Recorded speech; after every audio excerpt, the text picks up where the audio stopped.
Gustavo Soto da Cochabamba e qua a Parma per il convegno Il clima della democrazia. Ti chiediamo un po' di raccontarci con qualche battuta qual è il movimento, la riflessione in America Latina sui temi della critica dello sviluppo, della possibilità di avere una vita diversa, una buona vita differente, quali sono gli elementi su cui si sta lavorando e poi quali possono essere le connessioni anche con la discussione che sta avvenendo in Europa. Muy bien.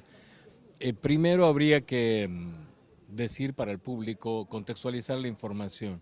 América Latina y en particular Bolivia, la última década, está viviendo un proceso de sublevaciones y cambios políticos muy importantes en la vida de nuestros países que han logrado detener, en muchos casos derrocar la lógica neoliberal que estaba implementada a partir del año 85 en mi país durante 15 años. Ese es un primer hecho muy importante.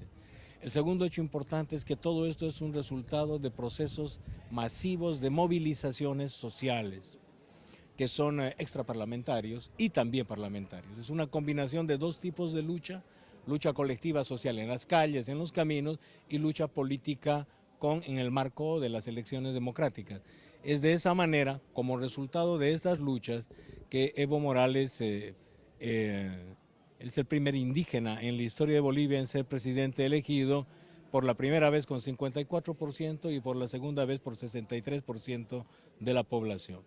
Ese es el hecho político importante.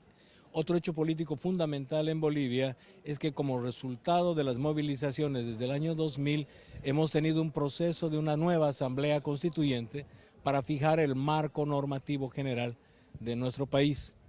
Y en ese marco normativo hay muchos avances muy importantes en derechos humanos, sobre todo derechos de tercera generación, derechos colectivos, derechos ambientales, derechos de los pueblos indígenas.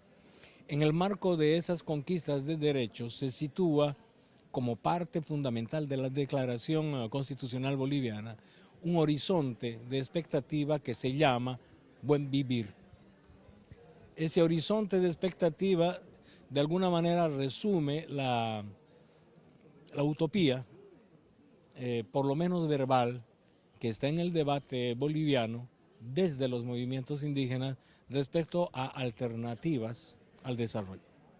Sin embargo, la otra parte de la Constitución y la otra parte de la realidad boliviana todavía está enmarcada en un cambio económico que pasa del neoliberalismo, donde las transnacionales eran dueñas del país, a un proceso de capitalismo de Estado, donde las transnacionales son socios del país. O sea, las transnacionales siguen y hemos pasado del capitalismo neoliberal al capitalismo de Estado, de economía mixta.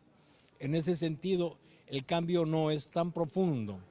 Sin embargo, en la historia política latinoamericana, el desarrollo, la idea del desarrollo, es una idea maestra de todos los movimientos políticos desde los años 30. En cierto sentido, la revolución social en Bolivia y en América Latina, en Perú, en Ecuador, fue pensada como el camino más corto para llegar al desarrollo. Ese paradigma aún está vigente, incluso en Bolivia, pero sin embargo está emergiendo otro paradigma desde el movimiento indígena para postular otro tipo de vida que se llama el buen vivir. Pero esa postulación de futuro es al mismo tiempo una recuperación de los modos de vivir ancestrales basados en una economía del don y de la reciprocidad.